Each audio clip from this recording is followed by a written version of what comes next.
नमस्कार मित्रों। एक कहावत अक्सर हमारे जीवन का, हमारी जीवन शैली का एक हिस्सा रही है। अक्सर उसका हम प्रयोग करते रहे हैं कि जो सुख छज्जू दे चौबारे, वो बलख ना बुखारे। अब इसका जो प्रयोग करने वाले लोग हैं, सामान्य जन, उनको इस बात से कुछ नहीं लेना देना कि बल्ख कहाँ है, बुखारा कहाँ है।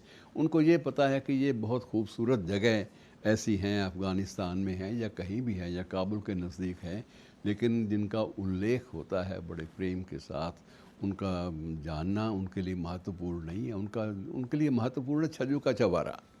ये एक कहावत थी मित्रों, और बहुत मैं और मेरा एक लेखक मित्र डॉक्टर आतमजीत दोनों इस बात पे कई बार मजाक में चर्चा भी करते थे कि छज्जू का चबारा, छज्जू राम कहाँ है, इसको ढूंढे तो सही, छज्जू कौन था भाई। और जब भी हम मिलते बड़े दिनों के बाद, महीनों के बाद, तब एक दूसरे से मजाक में पूछ लेते, क्यों भाई छज्जू मिला?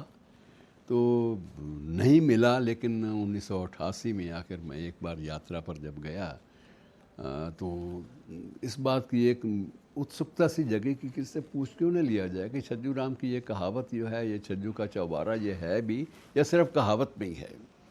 बाद में पता चला कि एक आदमी ने, एक व्यक्ति ने पुष्टि की, एक पुराने व्यक्ति ने, कि जिस छज्जू राम को आप ढूंढ रहे हैं, जो पूरे के पूरे इस भारतीय उपमहाद्वीप में सांस्कृतिक, कल्चरल रेनेसां, सांस्कृतिक चेतना का प्रतीक बन गया है, ये चौबारा जो है, ये वाकई वहाँ पर है। ये सिर्फ मुहावरा नहीं है, बल्कि ये चौबारा बाकायदा मौजूद है।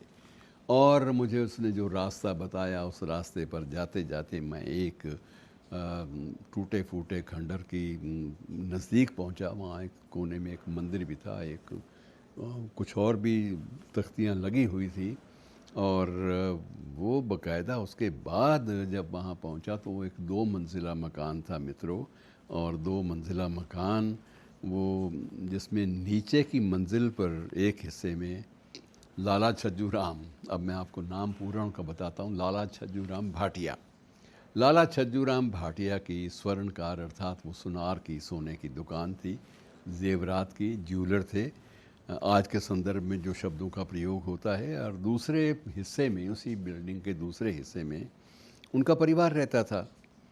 और कुछ उनकी ईमानदारी जो काम की थी, उसमें कोई भी खोट वो नहीं डालते थे सोने में। इसलिए उनकी एक वजह ये भी थी कि ईमानदारी तो थी, और बंधे हुए ग्राहक थे जो उन्हीं के पास ही जाते थे।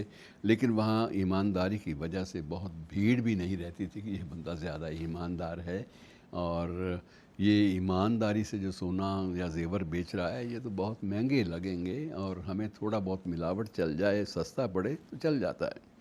बहरहाल छज्जू राम बड़े संतुष्ट थे। सारा जो विवरण मुझे वहाँ से मिला, मैं आपसे वही बांट रहा हूँ।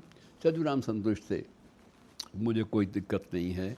और बहुत सारे लोग जो मुझ पे यकीन रखते हैं, मुझ पे विश्वास रखते हैं, मेरे लिए वही परिवार है मेरा। और उसके बाद छज्जू राम जब भी कोई आता उनकी दुकान पर, कोई भी सोना परचेज़ करने या सोना लेने या जेवर लेने के लिए, तो उसको बड़े प्यार से सबसे पहले उनका सेवक शरबत पेश करता, और फिर क्योंकि वहाँ की संस्कृति का हिस्सा था पान दान भी पेश करता। कुछ लोग पान की गिलौरी मुंह में डाल लेते।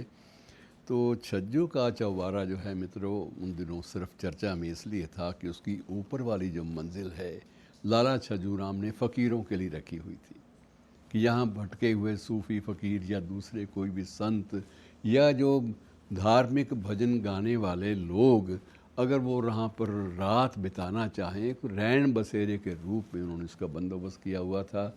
और उस पर वहाँ पर खाने पीने की सारी व्यवस्था कर रखी थी उन्होंने कि जो भी आए रात काटे, ईश्वर का नाम ले, भजन गीत गाए, अपने जो भी गाना चाहता है वो अपनी चीज़ें आपस में बांटे, और मन को शांति देने के बाद वो सुबह चला जाए। लेकिन जाने से पहले लाला छज्जू राम ये भी करते थे कि बाकायदा उस जाने वाले फ़कीर को, उस संत को, जो भी संत में जिसने रात वहाँ बिताई है, सुबह सुबह उसको कुछ थोड़ा सा राशन पानी, 2 वस्त्र बाकायदा उन्होंने अलग से पहले ही रखे होते थे कि वे ये बांटने के लिए हैं। 2 वस्त्र, एक छोटा सा कंबल, कुछ रसद, ताकि अगले ठिकाने तक पहुंचने से पहले ये फ़कीर, ये संत जो है, ये भूखा ना रहे। और कुछ सामान इस तरह से और कुछ सिक्के थोड़े से, ताकि राह चलते हुए इसे किसी चीज़ की ज़रूरत पड़े तो सिर्फ इतनी छोटी सी बात के लिए ये आदमी कभी नहीं तरसे। और ऐसे थोड़े से उपहार देकर ही हर संत को, साधु को, फ़कीर को, सूफ़ी को और किसी भी धर्म को मानने वाले व्यक्ति को वो विदा करते थे बड़े स्नेह के साथ।